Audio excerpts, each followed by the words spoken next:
Welcome to Addiction Group's podcast, where we address pressing questions about addiction. Our goal is to provide insight and guidance for those seeking answers. I'm your host, Anna. Welcome back to the Addiction Group's podcast. Today, we're delving into an issue that many families and individuals face when considering addiction treatment: the cost. Joining us is Ben, an expert in the field of addiction recovery. Hi, Ben. Thanks for being with us today. Hi, Anna. Thanks for having me on the show. Ben, to kick things off, can you give us a general idea of how much someone might expect to pay for addiction treatment? Sure, the cost can vary widely. Outpatient rehab programs have a lower price point, generally within a few $1,000s, while inpatient rehab is more intensive and can cost significantly more. That's quite a range.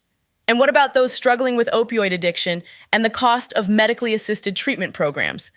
Medically assisted treatment, specifically for opioid addiction, can cost several $1,000s a year, depending on the specific medications and protocols used. These costs are staggering.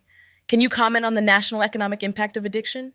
Absolutely. Not only does addiction hit the individual's pocketbook, but it also takes a toll nationally, with billions spent on healthcare, legal issues, and prevention.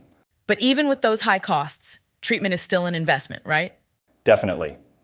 Although it may seem pricey up front, investing in treatment can save money down the line by reducing the overall cost associated with addiction. There's a notable return on investment when it comes to spending on treatment options. Many might be wondering how they can afford such treatments. What are some of the ways to pay for addiction treatment? Good question.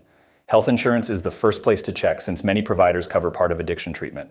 There are also public assistance options like TRICARE, Medicare, and Medicaid, depending on your circumstances.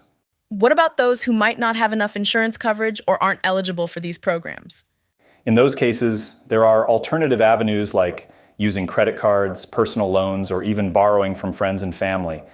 Some treatment centers offer scholarships or financing plans, so it's always worth asking about those. So it seems like there are options out there. Now, what are some of the factors that might influence the cost of treatment? There are several: the type of addiction, if there are any co-occurring conditions, the treatment facility's location, the length of stay, and the level of amenities, to name a few. Each of these can impact the overall cost. With all these costs, do you believe that treatment is truly worth it? Without a doubt, yes. The benefits of treatment aren't just financial. They extend to improved health, better relationships, and the chance to rebuild one's life.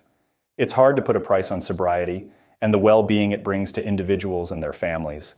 Plus, in the long run, it usually turns out to be less expensive than the cost of not treating addiction. That's a powerful point, Ben. It's so important for people to remember the true value of treatment beyond just the dollars and cents. Well, that's all the time we have today. Ben, thank you so much for sharing your insights with us. It was my pleasure, Anna. Thank you for having me. Thank you for tuning into Addiction Group's podcast. We hope our discussions bring clarity to your queries about addiction. Remember, we're here to support and guide you. Until next time, stay informed and stay strong.